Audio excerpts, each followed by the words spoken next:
Olá, meu nome é Laura Ferreira Santana, eu sou médica ginecologista com especialidade em reprodução humana e eu vou falar um pouquinho a respeito das fases da saúde da mulher, do que acontece de prevenção, de cuidados, que vai desde a infância até a selenidade, dos 10 aos 60, 70 anos.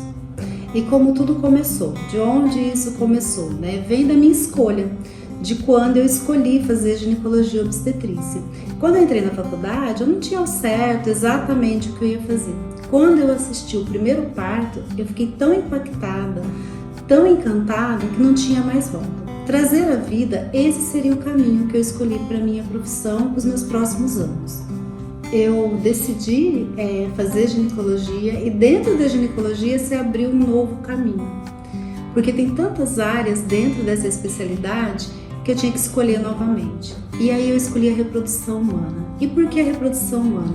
Porque aí sim eu ia poder cuidar da mulher, das mulheres, em todas as etapas das suas vidas. Que desde a infância, com a ginecologia infanto-puberal, a reprodução humana, a ginecologia endócrina, com todas as suas particularidades, e o climatério e a selenidade. Então esse se tornou o meu propósito. E se nós estamos falando de todas as fases da vida da mulher, quando é que vai ser a primeira consulta com o ginecologista?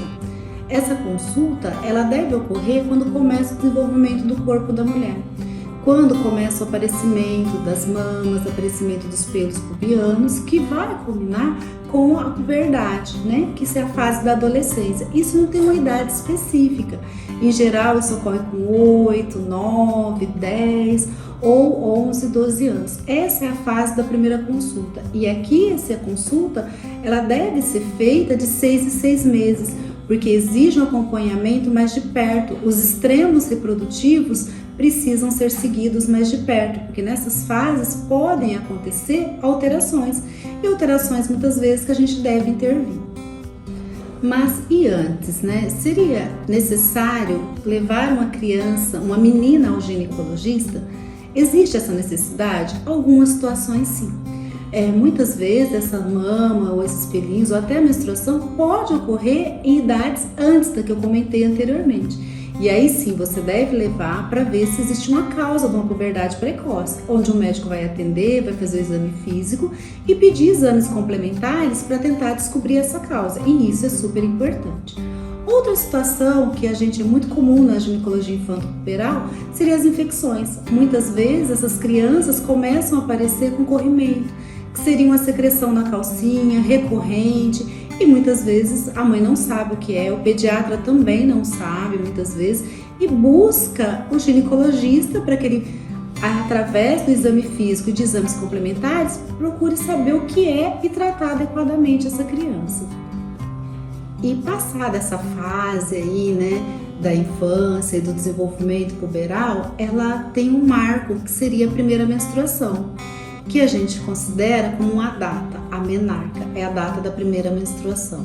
Desse período da primeira menstruação até a menopausa, que também é uma data que é definida como a data da última menstruação, vão ocorrer várias situações ao longo da vida da mulher, nesse período reprodutivo. E aí sim o ginecologista é muito procurado de rotina para fazer tanto diagnósticos como exames preventivos. E como podemos atuar nessa fase? Na minha consulta, sempre tem uma pergunta. Quando foi a última menstruação? Porque a gente sempre vai partir desse momento. Se teve atraso menstrual, se não teve, se os ciclos estão regulares. E a segunda pergunta, você deseja ou você não deseja engravidar? Porque isso tem que ser uma escolha da mulher. Uma escolha se cuidar, escolher fazer o seu planejamento reprodutivo, escolher o melhor momento para formar a sua família. Ou se esse não é o melhor momento, o que devemos fazer para prevenir uma gravidez numa adolescência, por exemplo, que pode ter várias consequências na vida da mulher. E se a resposta a essa pergunta for não desejo engravidar, é importante a gente conversar sobre todos os métodos contraceptivos disponíveis. Muitas vezes, não só a história clínica é importante, mas alguns exames são importantes. Existem problemas de saúde que a menina ou a mulher não vai poder, vamos falar mulher, né? Aqui já é a mulher, ela não vai vai poder usar determinados métodos contraceptivos. Existem doenças como hipertensão arterial, como trombofilias, como doenças da coagulação do sangue, onde ela não vai poder usar qualquer tipo de contraceptivo. Então, na escolha desse método, métodos eficazes, métodos modernos que temos atualmente, é importante que a gente faça uma história clínica detalhada, um exame físico minucioso e alguns exames complementares.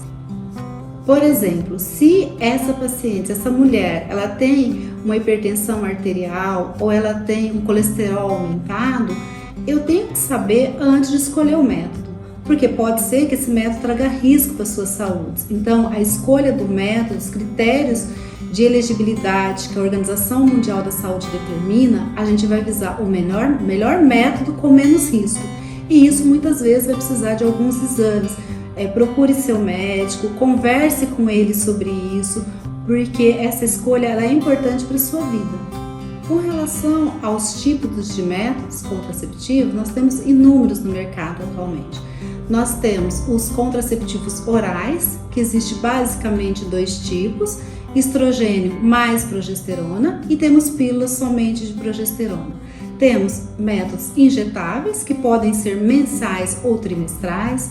Na combinação estrogênio e progesterona, ainda temos a opção de adesivo e anel vaginal.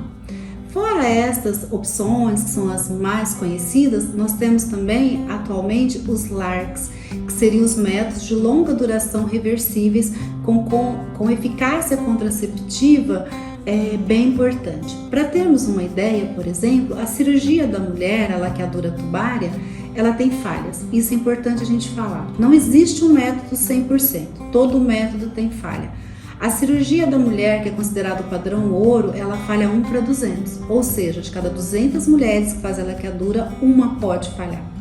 E com relação a isso, os DIUs, tanto hormonais como não hormonais, eles trazem uma eficácia bem parecida com a cirurgia. Para ter uma ideia, o DIU hormonal ele falha 1 para 500, ou seja, seria 2 vezes mais eficaz que a cirurgia.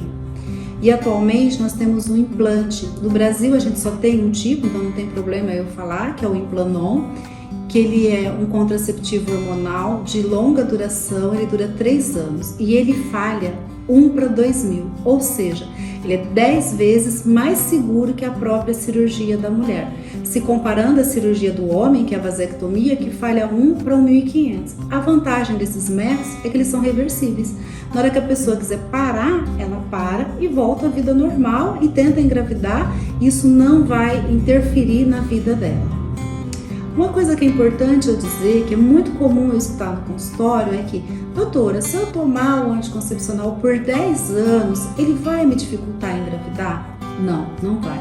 O que vai dificultar engravidar é o tempo ter passado 10 anos, independente se você tomou ou não contraceptivo, porque o principal fator limitante na vida da mulher para ela conseguir engravidar e ter filhos é a idade.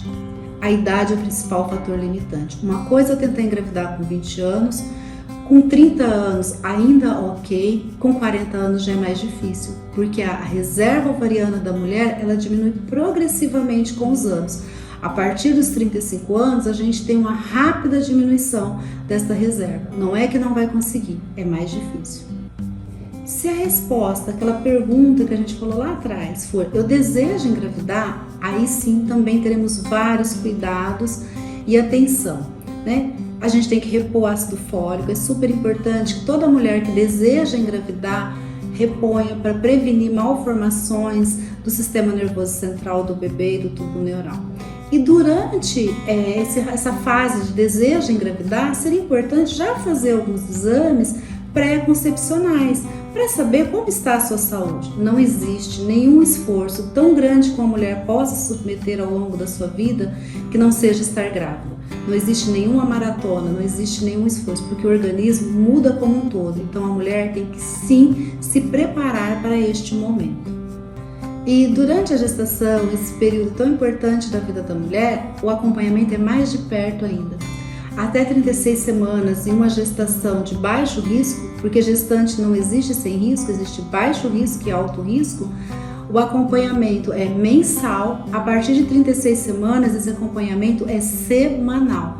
então precisa ser visto de perto. Os exames que a gente faz de prevenção, que vão desde as infecções, que são HIV, sífilis, hepatite B, hepatite C, toxoplasmose, eles são feitos a cada 3 meses. Olha a importância desse segmento de pré-natal.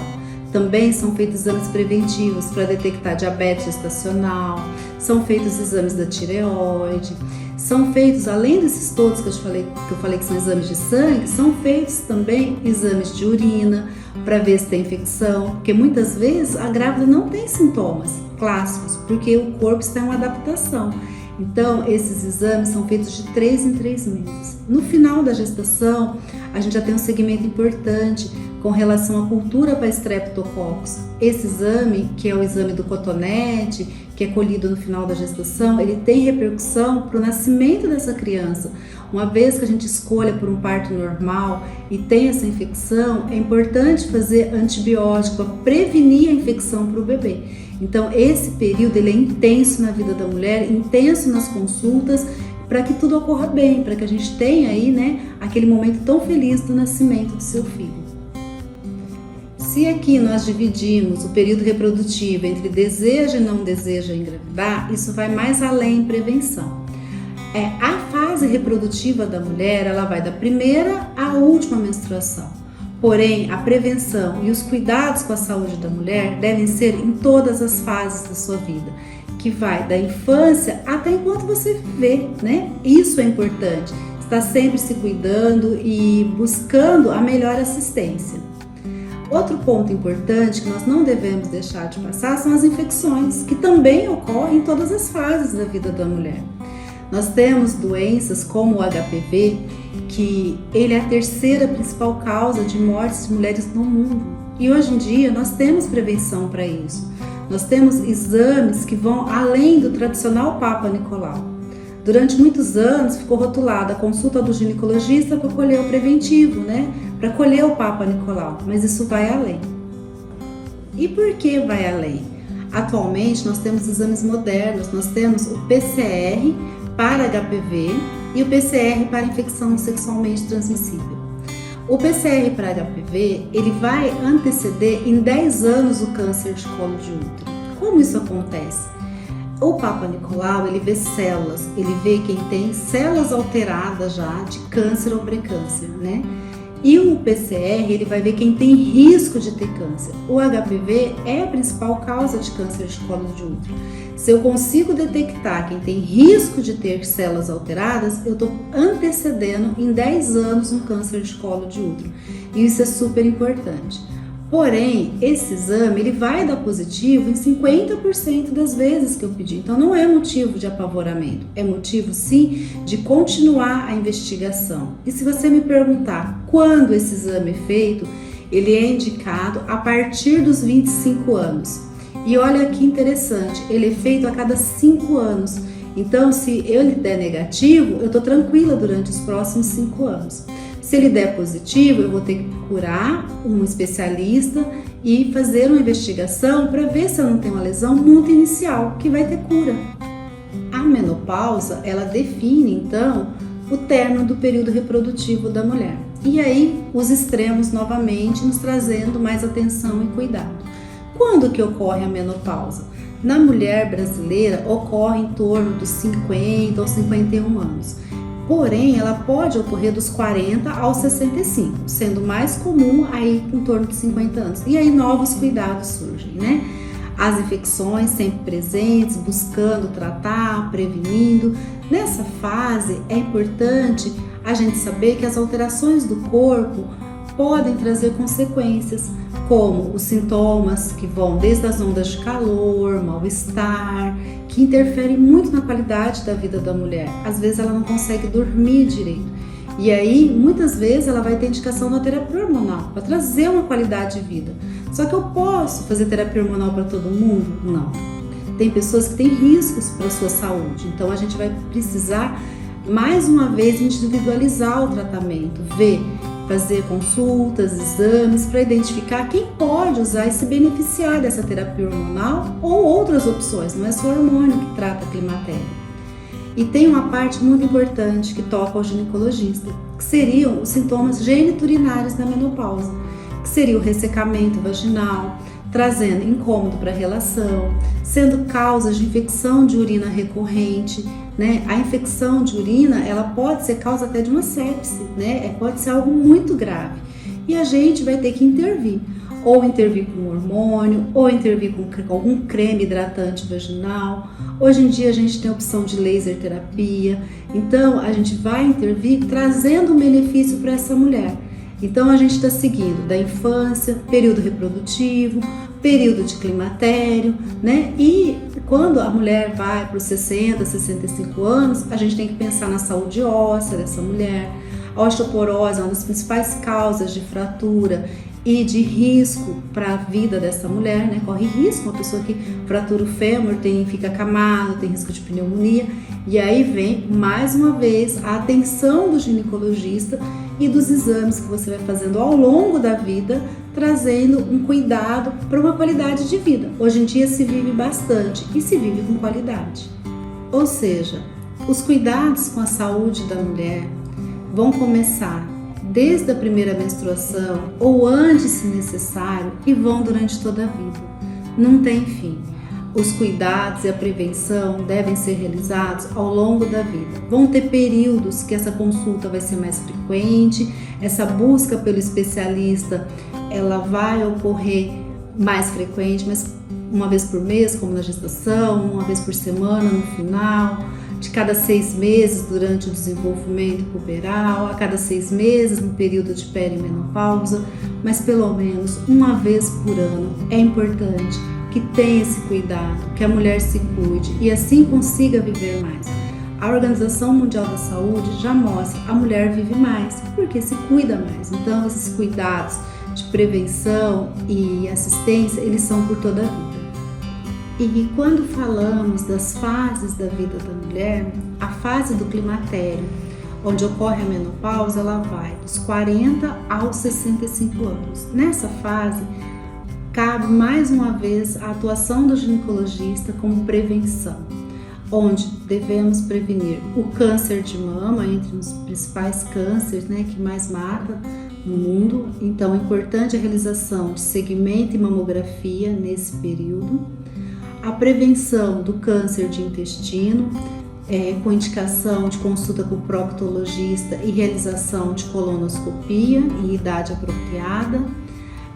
Prevenção de fraturas ósseas com cuidados com os ossos que vão desde a nossa alimentação, atividade física e exame de densitometria óssea também em fase adequada de acordo com o que o profissional vai indicar para cada paciente, né? Temos a importância das vacinas que seguem ao longo da vida da mulher, né? Das vacinas da infância, as vacinas da idade adulta e no climatério não seria diferente. Destaque especial para a vacina do herpes zoster, né, como prevenção. Também o ginecologista nessa fase, ele atua muitas vezes indicando outros profissionais, como cardiologista, como endócrino, para que essa mulher tenha realmente um cuidado amplo, individualizado da sua saúde, como prevenção e tratamento quando for indicado. Eu gostaria de agradecer a oportunidade de falar sobre a prevenção e os cuidados da saúde da mulher nessa data tão especial, neste mês que marca aí, né, os cuidados com a mulher. Quero agradecer ao Laboratório Behring por nos proporcionar este momento tão especial de podermos falar dos cuidados da saúde da mulher.